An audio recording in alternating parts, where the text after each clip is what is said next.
Dia bilang yang aneh-aneh, mulai bilang yang aneh-aneh gitu waktu malam tuh. Waktu malam juga saya juga teman-teman udah pada tidur, gitu, coba cari makanan, lapar juga gitu, cari makanan, terus tiba-tiba kok ada suara gamelan gitu.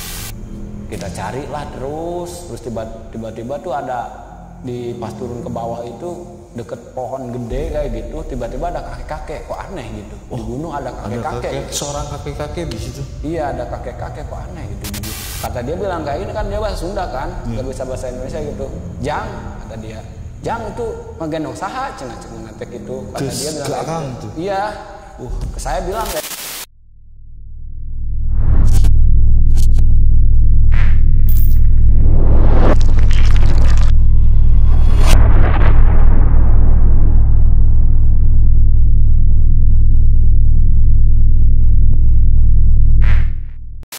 Assalamualaikum warahmatullahi wabarakatuh. Ketemu lagi saya Gema Filsafat di Otong Obrolan Tong Keeng.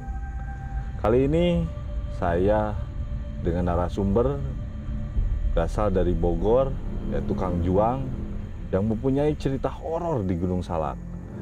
Oke, buat teman-teman atau wargi-wargi Otong, jangan lupa like, komen, dan subscribe. Dan jangan lupa juga di-share ya. Dan bila mana teman-teman semuanya punya cerita tentang horor, bisa di DM di Facebook dan IG kami. Oke, kalau gitu kita ke narasumber kita, Kang Juang.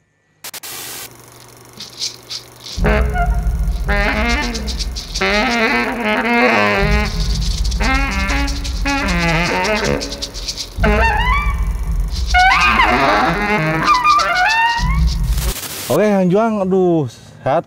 alhamdulillah. Aduh. Gimana kabarnya? Baik untuk hari ini, baik. Baik, oke. Kegiatan Kang Juang sekarang apa sekarang nih? Sekarang lagi itu buat turnamen sekarang. Oh, turnamen apa Kang Juang? Dari PUBG ya, game PUBG. Oh, game PUBG ya. Oke. Gini Kang Juang ya, saya kemarin kita sudah DM-an, katanya Kang Juang itu punya cerita mistis ya di Gunung Salak. Benar itu? Luar biasa ya. Bisa kasih sedikit kisi-kisinya itu, maksudnya ya garis besarnya lah, perjalanan Kang Juang itu ke Gunung Salak tuh apa itu? Ya waktu itu sebenarnya nggak niat-niat banget kan buat ke Puncak Salak itu kan, soalnya baru pertama kali. Waktu pertama kali itu saya niatnya juga buat ziarah doang karena kan ada makom kan. Oh, ada makom ya? Iya, ada makom di puncak gitu. Jadi saya bareng temen berempat itu dikawal sama pemandu dari lokalan, daerah Benteng itu. Naiklah kita ke puncak gitu kan, sore-sore. Berapa orang waktu itu? Sekitar 8 orang waktu itu. 8 orang? Iya. 6 orang warga lokal dan 2 orang dari tim kita gitu. Oh, gitu. Terus? Ya, waktu itu kan kita tuh ngedaki tuh kira-kira jam 10 siang itu. Jam 10 siang nyampe lah kita ke pos 2 kan, waktu itu pos 2 tiba-tiba mulai ada yang aneh gitu kan. Oh, dari pos 2 itu sudah mulai ada feelingnya nggak ini ya, udah aneh gitu? Udah mulai gak enak kan, ada perasaan gak enak juga dari pertama berangkat juga badan juga udah mulai kurang enak badan gitu kan. Waktu nyampe pos 2 kan baru tuh ada yang aneh, ada lebah gitu ngikutin. Ini lebah sendiri tapi gak banyakan. Oh gitu? Sendiri lebah Satu tuh. lebah itu ngikutin terus gitu? Iya, lebah itu sendiri, dari pos 2 itu sendiri dia ngikutin, diliatin aja. Ya yang penting kan gak ganggu kan, biasanya kan lebah kena kulit ya, gitu kan. Biasa. Suka inilah ya, suka gigit gitu ya? Suka gigit gitu. Jalan lah terus diliatin, terus lebah ada terus di belakang itu sampai pos 5 dia masih tuh udah ngikutin, ya? Masih ngikutin dia. Masih di pos ngikutin. 3 juga kita kan istirahat dulu tuh, dia pos masih ada istirahat. Ikut juga istirahat dia. Ada juga nempel dulu di pohon gitu, diliatin, masih ada gitu. Jalan lagi lah kita gitu di pos 5 dilihatin udah ngilang itu, udah gak ada. Pas gitu. Di pos 5 udah nggak ada. Udah gak ada. Posisinya teman-teman semuanya tahu gak ada yang ngikutin seperti itu? Enggak, kayaknya kalau buat teman-teman karena nggak cerita juga kan. Nggak cerita gitu kalau ada lebah gitu ngikutin. Dari pos 5 itu nggak sadar lebahnya udah mulai hilang gitu. nginep lah kita di atas. Terus malamnya tiba-tiba jam 2 hujan gede, badai gitu. Hujan possible, hujan badai ya? Iya badai, di atas itu badai. Kita pas pindah kan karena tenda itu udah ke bawah angin. Kita pindah ke karena badai tendanya ke bawah, gitu kan, ke bawah, tendanya ke bawah, kita singgah lah pindah. Di situ ada di samping makom itu ada gubuk kan, gubuk. Ada gubuk gitu. Kita nginep lah di situ sampai pagi itu sampai setengah 6. Dan paginya kita biasalah packing gitu, udah mulai mau berangkat lagi pulang, turun.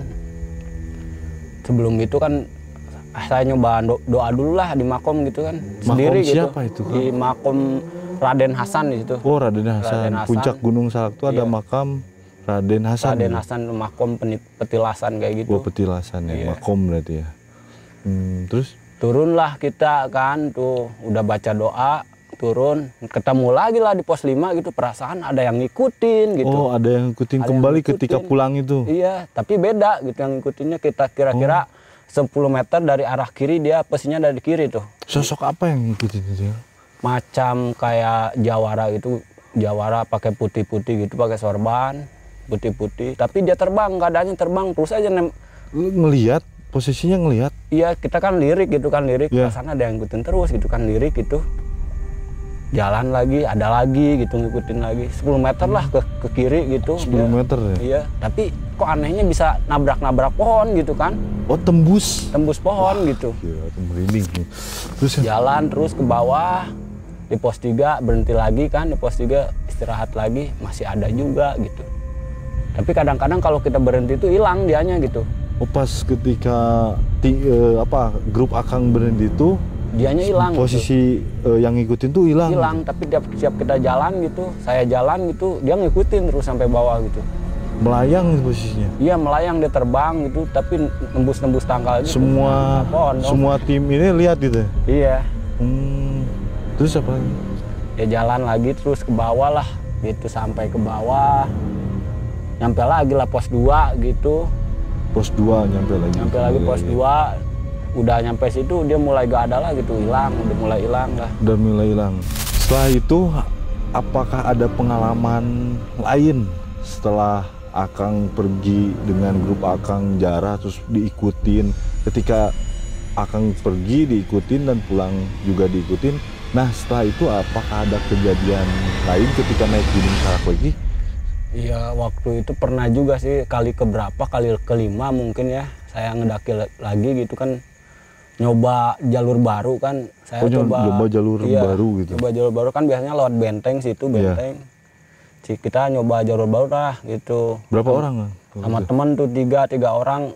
Ya saya kira kan dari teman-teman itu tahu trek lah gitu, tahu jalur yang dipakai Cidau. Berempat berarti sama Akang? Iya, berempat kita nyoba gitu kan, udah dia kan ngasih kabar gitu kan. Berangkat ayo ke Gunung Salak gitu. Lewat mana? Via Cidahu. Ya udah ayo, kirain pada tahu gitu treknya. Kita berangkat lah. Siang itu jam 2 tuh siang berangkat, hujan gede banget gitu, gede hujan. Nyampe lah Cidahu tuh. Baru nyampe Cidahu, kita berhenti dulu nunggu hujan beres. Gak beres-beres, berangkat langsung ke pos tuh. Udah nyampe pos kita, udah berhenti tuh hujan kan. Udah berhenti jam 5 tuh, jam 5 sore tuh udah berhenti. Jam 5 kita mutusin buat langsung berangkat aja, karena kan target kita kan buat langsung nyampe puncak gitu. Kita berangkat aja langsung jam 5 tuh, kita langsung berangkat. Nyampe lah kita ke pos Bajuri itu, pos 3 kalau nggak salah. Di pos 3 di Bajuri ketemulah sama gerombolan lain itu, grup lain gitu. Ya, orang yang daki juga gitu. Daki juga, Bang, nggak naik ke puncak Bang, hujan, kata dia bilang kayak gitu. Ngopi dulu kita bareng di situ. Gak lama-lama kita udah maghrib kan nunggu maghrib dulu tuh, pada sholat dulu teman-teman. Nunggu maghrib, sholat dulu. Caw lagi lah kita berangkat lagi ke atas. Waktu itu kita pertama kali lihat jalan ada lumpur gitu. Lumpur kayak kalau film-film ular gitu kan, ular piton gitu kan, ular gede. Ular gede ya. Iya, ular piton. Kita bayangan kita kayak gitu. mana lampu headlamp cuma satu gitu. Posisi nggak bawa penerangan lagi Iya, selain penerangan headlamp. cuma satu gitu. Sementara hujan gede banget gitu. Hujan gede banget. Kita jalan di lumpur itu. Lumayan jauh sih lumpur itu. Kira-kira berapa meter gitu. Jalan terus lah, kita udah mulai nyasar-nyasar tuh. Kita kan nunjuk satu temen tuh yang kira-kira jadi leader di depan gitu. Jadi leader gitu, dia cobalah kamu enggak, kata Angga temennya tuh, nama saya Angga, coba gak di depan gak? Dia pakai headlamp tuh di depan, buka jalur dia. Karena saya gak tahu gitu, gak bilang juga, orang-orang teman-teman gak bilang, gak pada tahu gitu jalur. Jalan lah terus, nabrak jurang lagi, nabrak rindang pohon gitu, halang-halang pohon gitu. Nah di situ istirahat bentar sambil hujan gede gitu, istirahat, ngerokok dulu biar santai, ngerokok dulu. Udah pada keram, teman satu keram tuh udah emosinya gak kontrol kan. Dari mitosnya kan di situ, salah satu mitosnya kan emosi gak kekontrol gitu. Terus ada macan putih, ada monyet segede orang. Di Gunung Salak tuh. Iya, di Gunung Salak itu mitosnya kayak gitu. Ada monyet segede orang, itu pernah ketemu sekali monyet segede Gunung Salak, segede orang itu. Pernah lihat, cuman jaraknya nggak berani deket dia. Emang segede orang gitu. Jauh. Dia kayak abang kayak gini, gede gitu di atas, cuman nggak berani deket kita. Tiap kita deket dia jalan gitu. Pernah lihat sekali gitu. Yang itu benar nyata ada. Ada nyata, cuman sendiri dia monyet itu. Nggak gerombol, biasanya kan monyet gerombol gitu. Lanjut lagi kita kan jalan tuh, udah ngelewatin lumpur itu, jalan lagi, kita ada pohon jatuh kan, jatuh, kita duduk aja di situ kan, duduk. Mana pas di jalan air tuh pada mandi kita kan, kena air gitu kan, jalur trek kita itu jalur air sebetulnya gitu kan. Pada basah lah baju, udah takut kena hipotermia kayak gitu kan. Udah kedinginan posisinya ya, Iya, udah kedinginan banget karena pertama nggak tahu trek, kedua tempat camp nggak tahu juga gitu, tempat camp di mana, ini di pos berapa gitu. Sementara di jalan juga nggak ada ini pos berapa gitu. Nggak ada penjelasan, nggak ada pelang di situ. Jalan kita nyampe tuh di pohon itu, pohon jatuh itu, kita duduklah di situ kan. Di situ ngerokok dulu. Nah kalau pas dilihat pagi-pagi itu ternyata si pohon itu hanya gantung doang, itu gantung di jurang gitu. Pohon posisinya iya, kalau pas jurang. pagi itu pas kita pulang itu ternyata ngegantung doang si pohon itu. Kalau misalnya kita agak lama lah 10 menit 30 menit di situ udah ke bawah gitu. Waduh, luar biasa juga ya. Jalan lagi kita kan tuh nggak tahu pos berapa, nggak ada pelangnya, kayaknya pos 4 kayaknya gitu. Jalan lagi kita, terus di situ kita ketemu 2 jalur. Pada saat itu ketemu 2 jalur, pas posisinya pas pulang atau pas naik? Berangkat tuh, pas berangkat udah ngelewatin pohon itu kan. Jalan lagi ada 2 jalur tuh, ke kanan sama ke kiri. Karena saya punya informasi juga kan, kalau banyak orang yang kesasar itu ternyata melalui jalur yang dipakai buat ke Kawah Ratu. Itu kan ada Kawah Ratu, jalurnya lewat situ. Waktu kejadian Sukhoi juga di situ kejadiannya gitu, banyak orang hilang tuh di situ. Saya coba turun lah karena ada 2 jalur. Saya coba turun, saya ditunjuk jadi leader. Ya sudah, saya turun. Saya ambil posisi, dapat feeling juga karena posisi puncak ada sebelah kanan, saya turun ke kiri lah. Turun ke kiri, ke bawah, udah jalan jauh setengah jam sendiri karena takut temen-temen ikut capek juga gitu kan. Kalau capek semua siapa yang ngebantuin gitu. Ditaruhlah teman 3 di atas, itu turun lah kita ke bawah, saya sendiri turun ke bawah. Oh gak benar ini gitu, udah dapat feeling. Saya ngambil balik lagi lah ke atas gitu, udah gak aman. Jalanlah ke bawah gitu, ganti ke kanan, turun ke bawah gitu, jalan terus. Tiba-tiba teman kan, karena ada senter satu doang gitu kan. Penerangannya cuma satu kan, kehalang gitu, kehalang pohon jatuh. Suruh satu-satu kan, senter ini, duluan jalan duluan. Yang kedua tiba-tiba yang belakang, bros, jatuh ke bawah. Segini dong, udah masuk jurang dia. Udah masuk jurang nih? Udah masuk jurang, udah pas disanter gitu, udah gantung gitu di jurang, sama tas-tasnya gantung gitu. Kita malah ketawa-ketawa, bego, bukan bantuin. Jalan lah, bantuin dulu, bantuin. Iya jalan, senter lagi jalan. Diangkat lah itu, udah masuk jurang segini, istirahat dulu, gak bener ini. Ya di situ ada untungnya gitu.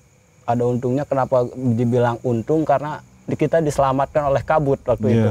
Iya. Oh, posisinya ada mulai turun kabut pada gitu. Iya, waktu itu udah sampai ke Puncak Bayangan, kita lihat-lihat, ini Puncak Bayangan, ada pelang kan. Puncak Bayangan berarti bisa tempat ngecamp lah. Memang ada gitu, cuman satu tenda doang gitu. Buat satu tenda itu. Iya, buat satu tenda doang gitu. Ya gobloknya teman-teman gitu kan, nggak bawa air gitu dari bawah. Nggak pada bilang juga tahu trek apa gimana gitu, nggak bawa air dari bawah. Akhirnya kita gak minum sampai pagi gitu kan. Ya cari inisiatif. Saya sendiri cari inisiatif, ya udah kita masukin lah rumput-rumput gitu kan, rumput-rumput dimasukin ke dalam kresek, kita talin kan, keluarlah dia embunnya gitu, dapatlah pagi itu kita segelas, dapat segelas doang lah. Segelas ya. Iya, dapat segelas 3 bagi 4, gimana caranya kita harus kebagi ini. Dapat. Nah, waktu kejadian kabut itu kita udah nyampe Puncak Bayangan tuh, Puncak Bayangan, di depan tuh lihat, kata saya bilang kayak gitu, lihat tuh di depan kita mau lanjut ke puncak. Pas bilang kayak gitu, ya udah ganti baju aja, sekarang kita camp di sini gak beres, ini udah kabut gitu. Pas udahlah tidur kan pagi gitu, kita nyampe pagi bangun dapat minum segelas. Pas dilihat pagi memang benar, ternyata di depan itu jurang kiri kanan, kita cuma dapat trek itu. Berarti kalau posisi pada waktu itu diterusin jatuh lah kita semua. Ya. Jatuh gitu, alhamdulillahnya kan kita diselamatkan oleh kabut, diselamatin gitu.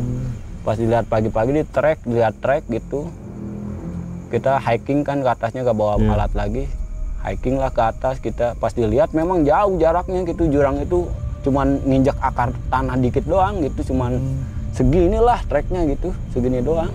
Terus kan pada waktu itu setelah sampai puncak gimana itu? Enggak, waktu nyampe puncak itu temen tuh kan emang waktu berangkat itu sedikit sompral kan, kalau bahasa Sundanya mungkin sompral, bahasa Indonesia nggak tahu lah, sombong ya gitu, mungkin sombong. Kita artikan sombong karena dia kan mulai emosinya kan udah mulai gak kontrol karena emang motornya kayak gitu. Dia bilang yang aneh-aneh, mulai bilang yang aneh-aneh gitu waktu malam tuh. Waktu malam juga saya juga, teman-teman udah pada tidur gitu, coba cari makanan, lapar juga gitu, cari makanan, terus tiba-tiba kok ada suara gamelan gitu. Wah, kayak pada saat itu ada suara gamelan? Iya, ada suara gamelan kayak di Bali kayak gitu. Di Bali ada suara gamelan, ting tung gitu, suara gamelan gitu. Semua mendengar mungkin? Enggak, teman-teman pada tidur semua gitu, saya sendiri gitu. Posisinya. Sambil makan gitu kan, dengerin kok ada suara gamelan gitu di daerah mana gitu. Di wilayah bawah situ sih, di bawah situ deket loji gitu, deket kejadian. Ya kok aneh gitu kan, ada suara kayak gitu. Tidur lagi aja lah, besok gimana ntar aja lah. Kita berangkat lah ke puncak gitu kan, ngelewati jurang itu yang depan. Berangkat nyampe puncak, ada gempa juga gitu, ada gempa. Sempat ada gempa beberapa detik gitu. Dapat informasi juga yang di bawah juga berani naik ke atas gitu. Kita ada gempa tuh dikit bentar. Santai aja kita pada ngopi gitu. Udah pada ngopi kan, air mulai habis gitu kan, buat turun kan, air habis. Temen lah satu tuh si Angga yang satu itu, si Angga turun lah, dia nyari air. Kita ngobrol gitu, kok lama banget gitu, nggak balik gitu orang gitu kan. Kita nyebar lah gitu, coba cari gitu, nyebar kita nyari. Udah berapa jam, 1 jam lebih gitu kita nyari, gak ketemu lagi bareng teman bertiga tuh. Si Angga gak ketemu di mana gitu. Hilang waktu itu, suruh nyari air tapi gak pulang gitu.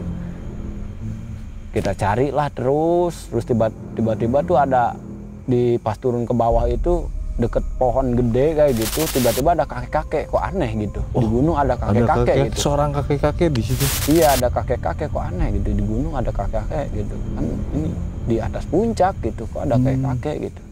Tiba-tiba dia bilang kayak gitu, bilang ada orang pemuda gitu, bilang kayak gitu, dia kakek-kakek itu bilang ada pemuda gitu, tuh ada di air terjun di bawah, bilang kayak gitu. Sempet ngasih tahu ke Akang gitu. Iya gitu.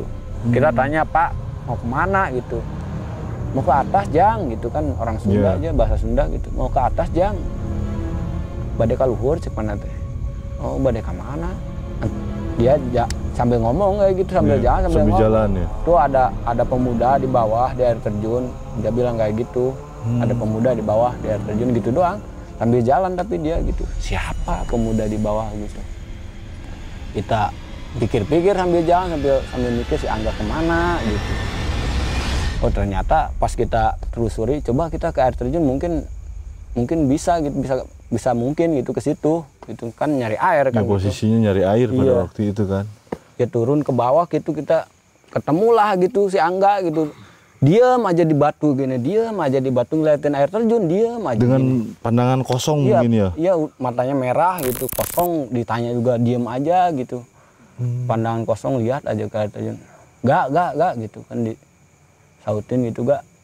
Ngapain gak gitu, air mana air? Diam aja gitu. Ya alhamdulillahnya teman satu dia santri kan, mantan santri ya, gitu kan.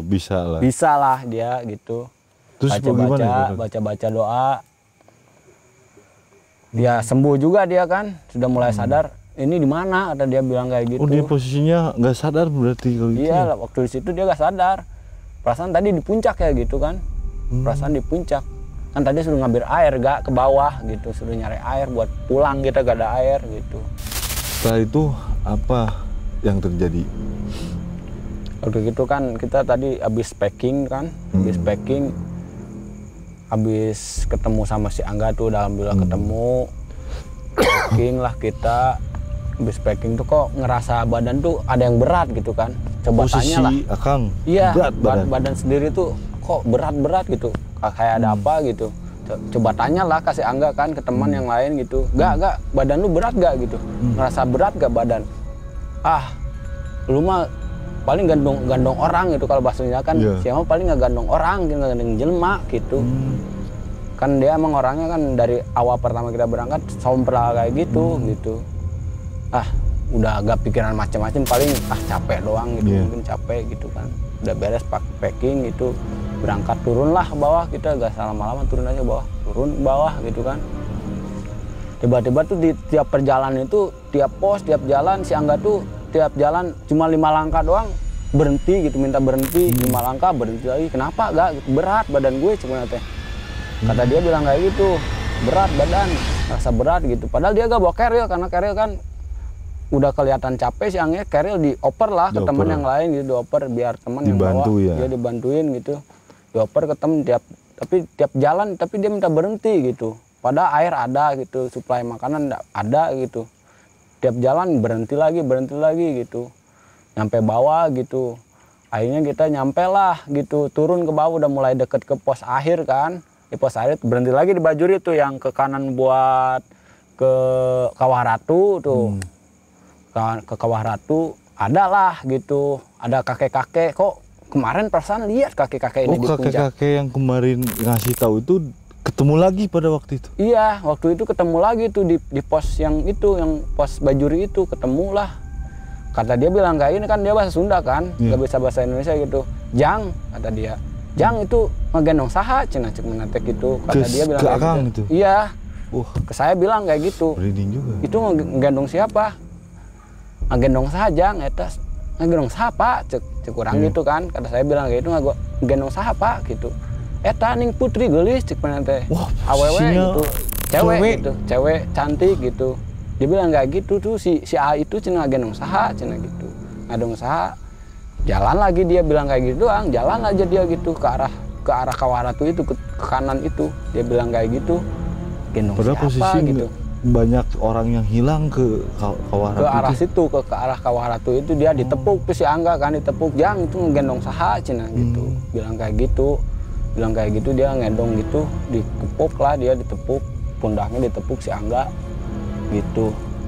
Nah waktu si kakek tuh pergi kan, ngegendong siapa, kita kan pikir-pikir gitu, ngegendong siapa, kita gak bawa siapa-siapa gitu kan. Kita kan berempat, gak bawa cewek gitu, gak bawa cewek, kok aneh gitu. Pas kita udah ngerasa jalan lagi aja udah, biarin lah, paling apaan kayak gitu. Turunlah ke bawah gitu. Jangan tuh tiba-tiba kayak orang biasa lagi aja gitu. sehat walafiat gitu kan, udah mulai bugar lagi gitu, ketawa-ketawa. Biasa turun dari puncak tadi itu, waktu itu dia kayak gitu, pas nyampe bawah kan kok tiba-tiba bisa sehat walafiat gitu, segar lagi. Semua berarti udah nggak, Akang sendiri pun udah nggak berat sama sekali. Iya, udah pas nggak ketemu ngerasa si berat. kakek itu. Iya, waktu ketemu si kakek itu udah aman lagi gitu, kok badan biasa-biasa gitu. Padahal karir bawa gitu, masih capek juga, kok jadi biasa gitu. Nah, setelah kejadian si kakek itu datang pas di pos terakhir itu, terus bilang bahwa itu ada yang gendong. Nah, setelah itu ketika Akang pulang nih ke rumah, apakah terjadi hal yang aneh atau bermimpi sesuatu hal yang memang aneh lah di luar nalar gitu pada waktu itu? Ada gak, Kang? Ya, waktu itu kan udah sampai rumah gitu, setelah 3 hari itu saya kan sering main tuh ke rumah si Angga tuh, salah satu teman yang sompra itu. Dia sedikit ngelamun gitu, nggak kayak seperti biasanya gitu. Dan waktu pas malamnya kan tidur gitu, tiba-tiba kok dapat mimpi gitu. Siapa yang bermimpi? Saya sendiri itu. Saya sendiri. Oh, Akang sendiri. Iya, saya sendiri bermimpi gitu, bermimpi ada kakek-kakek itu lagi datang gitu. Dalam mimpi itu? Iya, dalam mimpi datang lah gitu. Tiba-tiba ada di kamar gitu kakek-kakeknya. Datang gitu, dia bilang kayak gini, dia nyamperin salam gitu, saran, nggak tahu salam, informasi mungkin ya. Informasi, dia bilang kayak gini, oh ternyata si kakek itu bilang, saya itu penunggu gitu, penunggu di Kawah Ratu gitu, daerah Puncak Saleh itu, dia yang penunggunya gitu.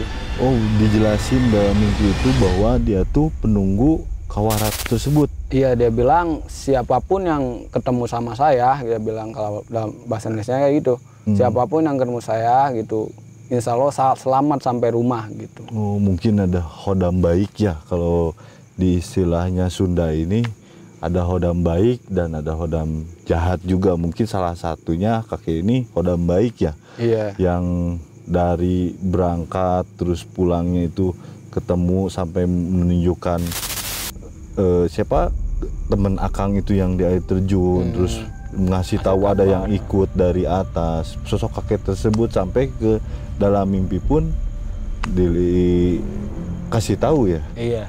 Wah, luar biasa ini sahabat GC, luar biasa banget Kang, ini cerita sampai bulu kuduk saya dari tadi merinding. Terima kasih banyak buat Kang, siapa tadi? Kang Juang. Kang Juang, luar biasa banget. Terima kasih Kang Juang. Oke, thank you. Oke, sahabat GC, Otong obrolan Tongkeeng, luar biasa cerita dari Kang Juang. Perjalanan dari awal sampai akhir itu menemukan hal mistis yang memang kalau kita logikakan itu di luar nalar ya. Oke, kalau gitu teman-teman semuanya jangan lupa like, komen, dan subscribe buat GC21 Otong.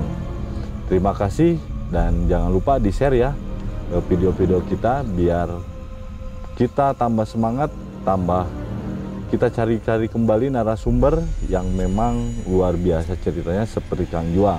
Terima kasih, saya pamit mundur. Saya Gema Filsafat, Otong obrolan Tongkeeng. Assalamualaikum warahmatullahi wabarakatuh.